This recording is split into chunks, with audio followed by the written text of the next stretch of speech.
Assalamualaikum warahmatullahi wabarakatuh. Selamat pagi anak-anakku yang soleh-soleha. Bagaimana kabarnya hari ini? Semoga kita semua selalu dalam kondisi sehat dan dalam lindungan Allah Subhanahu wa Ta'ala.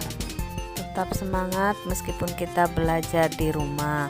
Sebelum pembelajaran hari ini dimulai, marilah kita baca basmalah bersama-sama. Bismillahirrohmanirrohim. Semoga pembelajaran hari ini bisa memberikan manfaat bagi kita semua. Bertemu kembali dengan Ibu Yuci dalam pembelajaran PPKN kelas 9 di pertemuan ketiga dengan materi dinamika penerapan Pancasila dari masa ke masa pada sesi kedua. Pada pertemuan minggu yang lalu, kita sudah membahas dinamika penerapan Pancasila dari masa ke masa, yaitu pada masa awal kemerdekaan dan masa Orde Lama. Untuk pertemuan ketiga ini, kita akan membahas dua masa lagi, yaitu pada masa Orde Baru dan masa reformasi sampai dengan sekarang. Untuk kompetensi dasar yang akan kita pelajari masih sama dengan minggu kemarin, yaitu membandingkan antara peristiwa dan dinamika yang terjadi di masyarakat dengan praktik real Pancasila sebagai dasar negara dan pandangan hidup bangsa. Keterampilannya adalah merancang dan melakukan penelitian sederhana tentang peristiwa dan dinamika yang terjadi di masyarakat terkait penerapan Pancasila sebagai dasar negara dan pandangan hidup bangsa.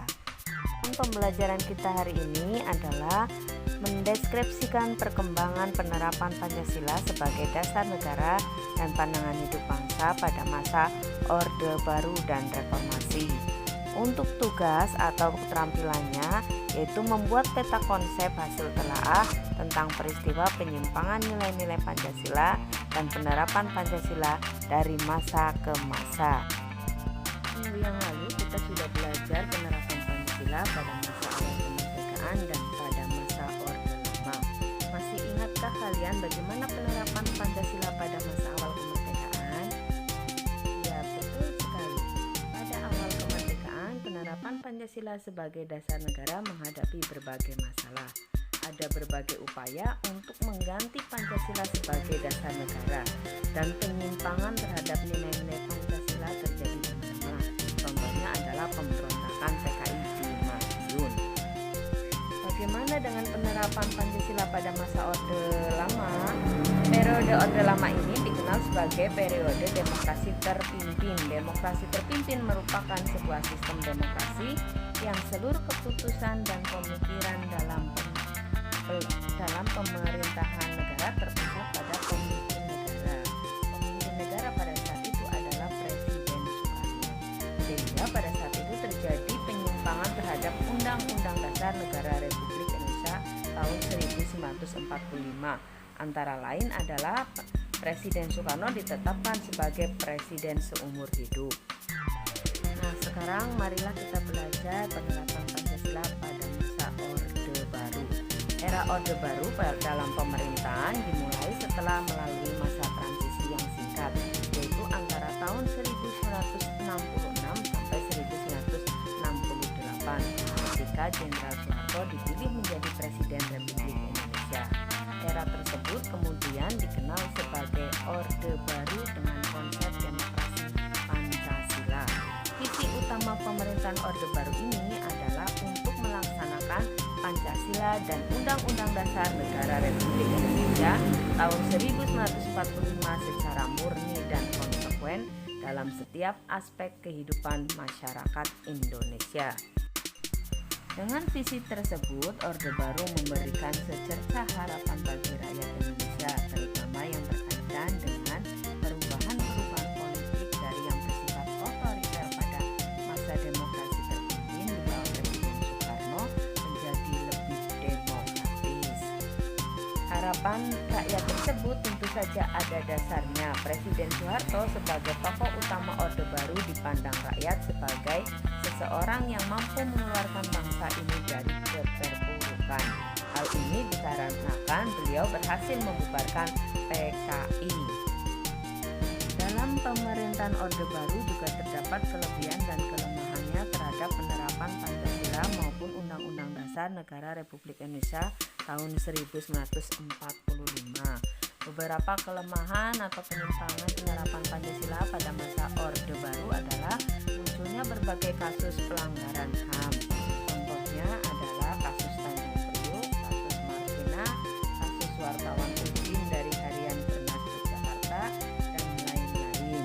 Kemudian, lembaga kepresidenan merupakan pengontrol utama lembaga negara lainnya, baik yang bersifat suprastruktur maupun bersifat infrastruktur. Pada masa ini pula, kebebasan berpolitik dibatasi dengan jumlah partai politik yang terbatas pada 3 partai saja, yaitu P3, Golongan Karya, dan PDI. Dibatasinya kebebasan pers dan kebebasan berpendapat terbukti dengan banyaknya kasus dibrendelnya beberapa surat kabar atau majalah. Terakhir adalah masa reformasi 1998 sampai dengan sekarang. Pada masa reformasi, penerapan Pancasila sebagai dasar negara terus menghadapi berbagai tantangan.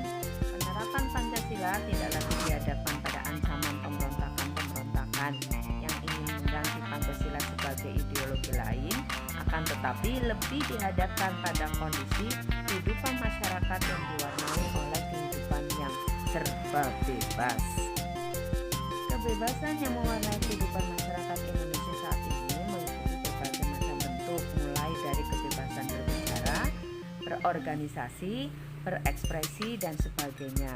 Kebebasan tersebut di satu sisi dapat memicu kreativitas masyarakat, tetapi di sisi lain juga dapat mendatangkan dampak negatif yang merugikan bangsa Indonesia sendiri. Terdapat beberapa hal negatif yang timbul sebagai akibat penerapan konsep kebebasan yang tanpa batas, seperti munculnya pergaulan bebas, pola komunikasi yang tidak beretika, peredaran narkoba dan minuman keras, aksi anarkisme, serta vandalisme, sehingga memicu terjadinya perpecahan dan penurunan moral. Tantangan lain dalam penerapan Pancasila di era reformasi adalah menurunnya rasa persatuan dan kesatuan di antara sesama warga bangsa saat ini. Hal ini ditandai dengan adanya konflik di beberapa daerah, tawuran pelajar, serta tindak kekerasan yang dijadikan sebagai alat untuk menyelesaikan permasalahan. Itulah materi yang kita pelajari hari ini. Tugas hari ini adalah kalian melanjutkan pembuatan peta konsep. Jadi peta konsep terdiri dari 4 masa, yaitu masa pada awal kemerdekaan, pada masa Orde Lama, pada masa Orde Baru, dan pada masa reformasi. Peta konsep tersebut berisi tentang informasi-informasi baik penerapan Pancasila maupun penyimpangannya pada masa periode penerapan Pancasila tersebut. Silakan kalian kerjakan semenarik mungkin, selengkap mungkin. Tugas difoto kemudian dikumpulkan. Jika ada yang belum jelas atau ada hal yang perlu ditanyakan, silakan kalian bertanya melalui forum WA grup mata pelajaran PPKN. Kesimpulan pembelajaran hari ini, penerapan Pancasila pada masa awal kemerdekaan, pada masa Orde Lama, pada masa Orde Baru, dan reformasi, terdapat satu sisi kelebihan dan satu sisi kelemahan. Kewaspadaan dan kesiapan harus kita tingkatkan untuk menanggulangi penyusupan ideologi lain yang tidak sesuai dengan Pancasila. Hal ini lebih penting artinya karena sebagian besar bangsa kita, termasuk masyarakat, berkembang. Cita-cita bangsa dan negara Indonesia dalam mewujudkan masyarakat Indonesia yang adil dan makmur berdasarkan Pancasila dan Undang-Undang Dasar Negara Republik Indonesia tahun 1945 harus selalu menjadi semangat untuk mencapainya. Maka diperlukan komitmen bersama seluruh bangsa Indonesia untuk mempertahankan serta melestarikan nilai-nilai Pancasila dalam kehidupan sehari-hari di segala aspek kehidupan. Pembelajaran telah selesai, kita akhiri dengan